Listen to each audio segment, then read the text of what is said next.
Don't forget. Crank it up. Crank it up. The musical stylings of 90.5. The Dragon.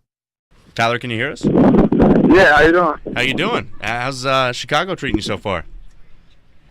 So it's going pretty good.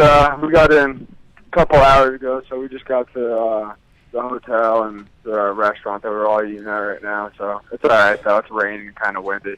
Well, it is the Windy City, so that does make sense. Yeah. First thing, we want to say congratulations so far on your tournament success. It's been a fun ride. You guys are still dancing. Yeah, thank you very much. Yeah, it's been a pretty crazy experience so far. So first talk about how you guys came out of the regular season. You lost 4 of the last 5, and then you lost versus Pitt in the ACC tournament. What was the feeling? That was kind of a do-or-die game for you guys to solidify your spot in the tournament. But you lost that game versus Pitt, so what was the feeling after that loss? Yeah, I mean, obviously the team, we were all disappointed in the way we ended the season. But, looking back on it, there were some very tough games that we had to play against some really good teams. So that's not really an excuse, but we were all pretty upset about it, obviously. We thought we could win every single game we played. So, we were disappointed in ourselves, but we were just really hoping that the committee would see how good we were and the potential that we had. And thankfully, it all turned out in our favor. So talk about Selection Sunday. How nerve-wracking was that, waiting for the committee to announce what was going to happen? Yeah, it was pretty crazy. Obviously, we had practice that day, and we all just sat around. We had a team meal and everything. And we turned on one of the TVs in the locker room to all sit down and watch it together. And we were obviously hoping to hear our names be called. And then there's that leak of the bracket on Twitter, and all the guys were able to see that and said that we were in it, but we weren't really too sure. We didn't know how much we could trust it. And then obviously we started following along with it. It turned out a lot of things were correct, and at that point we were pretty confident, but we still wanted to hear our name be called. Right. When that moment came up, it was definitely a crazy experience, and it's something I'll probably never forget. Now, was that was my next question for you about the leak. Did you feel like it was too good to be true? Were you nervous that it was going to be wrong? Yeah, I mean, in a sense, yeah. You look at it, you can't really trust obviously everything on the internet and on the social media and stuff. So, in a way, it was like, oh my God, there's no way this is happening right now. There was obviously a lot of people that doubted that we were going to get in, and right.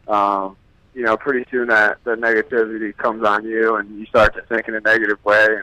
And you're always obviously positive too. So, to see the leak was great in a way. I mean, like I said, you couldn't really trust it, right. And then obviously when we heard our name be called, it was pretty crazy. So then you get the matchup versus Dayton. You're a 10 seed versus the number 7 seed. Do you prepare for this game any differently than any other game? What was the preparation like going into your first March Madness game? Not really. I mean, hang on one second. Not really. We kind of just did everything normal. Obviously, we had a little bit more time to prepare between games for these guys. We had a couple extra days, so we were able to do a film and stuff like that. So that was pretty much the only thing that was different. But we took everything else just as serious, and all our preparation is fairly the same. So then you go in, you beat Dayton 70-51. You have 14 points, 7 boards, a block, a steal. How good was it to get that first March Madness win under your belt? Yeah, it felt real good. Obviously, there's a lot of nerves and everything, and I think and that first win really helped settle everything out for me. But yeah, I mean, it was just a cool experience to be out there playing and in that type of environment. Did you guys get to watch the game after the Middle Tennessee-Michigan State game? No, we were not. We were already long gone at that point. Obviously, we had some coaches and stuff stick around to scout it, but for the most part, we had left, and we were all back in the hotel rooms watching the game. So you guys get the news that they upset Michigan State, and you're going to play Middle Tennessee. Is that a relief for you to not have to play Michigan State, or were you excited at the opportunity to play the number 2 seed? No, I mean, we wanted to play whoever. Obviously, we knew that both teams were going to be good. Any team that makes it in the tournament is going to be a good team and going to give you a run for your money. So we knew that no matter who won the game, it was going to be a tough game and very competitive and everything. So for us, we really weren't worried about who won it. We were more worried about ourselves and what we can do to get ready for that game.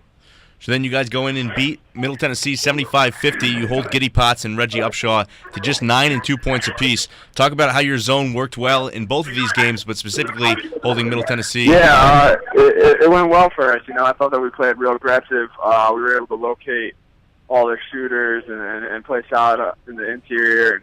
As a whole, I thought that we played really well on the defensive end, which really led to our offense. And I think that that's something we really rely on, with our defense here. So I thought as a whole it was very successful, and hopefully we can just build on it.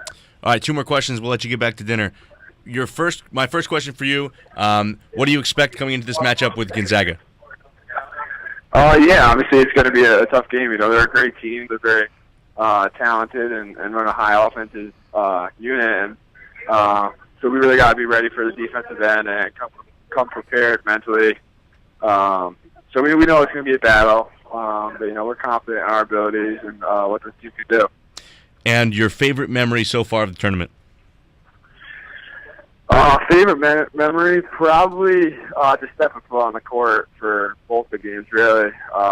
It's just a crazy experience. It's something you dream of as a little kid, and to be out on the floor and to step foot out there with all these great players, it's such a big stage. It's quite the honor. So we made our tournament picks for the rest of the field. Do you have a pick of who's going to win this year's March Madness tournament? Oh, I'm going to have to go with Cuse, obviously. I think you made a great pick there. Yeah, we're pretty confident in what we can do here. So very good. Thank you so much for joining us on the Sports Word here, Tyler. We wish you the best of luck the rest of the tournament. We'll be rooting you on here from Cortland. And enjoy Chicago while you're there and pick up a couple wins, why don't you? All right, thank you for having me, guys. All right, we'll talk to you later. All right, bye-bye.